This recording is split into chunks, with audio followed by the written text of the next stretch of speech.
to guys on 5 nights. So ayan guys, mag-assemble tayo ng ceiling fan. Medyo matrabaho to guys ha. Ayan, ina-assemble na natin. Tapos hinahanapan natin dyan ng lilinihan natin kasi dyan natin lalagay yung pole nung mismong ceiling fan natin guys. Ayan, assemble ng konti. Ayan, medyo mababa. Kailangan natin ng remedyo. Kaya pumunta tayo ng machine shop guys. Ayan, pinabutas natin yung kanto. Yung mismong hihiwaan. Ayan, katulad yan.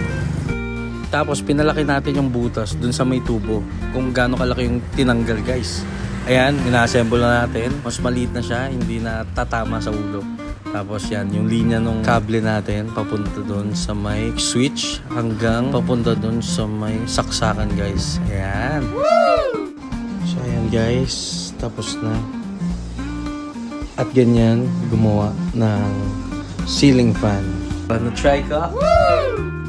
Yeah, try nyo rin. Let's go!